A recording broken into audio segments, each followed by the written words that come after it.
बहुत समय पहले की बात है।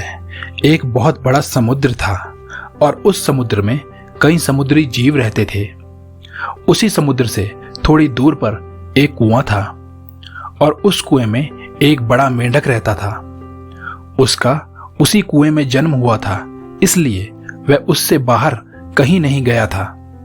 वह स्वयं को सबसे बड़ा ज्ञानी समझता था और वह उस कुएं में ही खुश था। एक दिन समुद्र का एक मेंढक रास्ता भूलकर कुएं के पास आया और उस कुएं में गिर पड़ा। कुएं का मेंढक सो रहा था, परंतु वह आवाज सुनकर जाग गया और उस समुद्र के मेंढक से बोला, ए अजनबी, तुम यहां किस लिए आए हो? समुद्र के मेंढक ने कहा, मैं समुद्र में रहता हूं, रास्ता भटककर यहां आ गया। कुएं के मेंढक ने कहा, क्या यह वाकई में सच है कि तुम समुद्र से आए हो? समुद्र के मेंढक ने हाँ कहा तो कुएं के मेंढक ने आश्चर्य में पूछा, क्या समुद्र इस कुएं जितना बड़ा है? समुद्र का मेंढक बोला, मेरे प्यारे दोस्त, समुद्र की तुलना तुम इस छोटे से कुएं से कैसे कर सकते हो? कुएं का मेंढक बोला, तो क्या तुम्हारा समुद्र इस कुएं से भी बड़ा है? समुद्र के मेंढक ने कहा, मूर्खों जैसी बातें मत करो।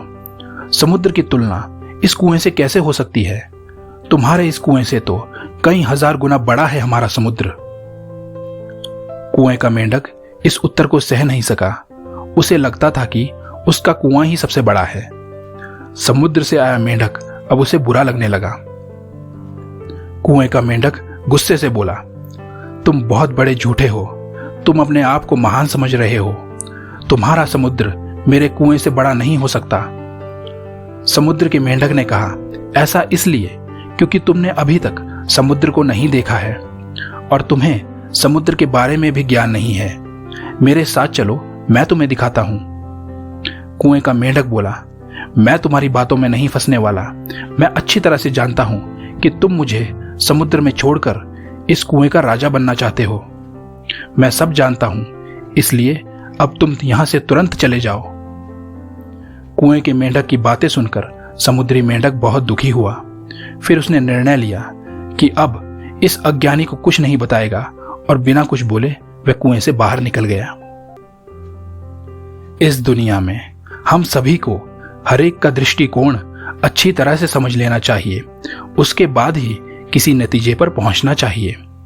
अगर जीवन में आगे बढ़ना है तो दूसरों की बातें सुनकर उन्हें समझना चाहिए और खुले दिमाग से पूरी जानकारी लेने के बाद ही हमें कुछ निर्णय लेना चाहिए। तभी हम जीवन में आगे बढ़ सकते हैं। धन्यवाद।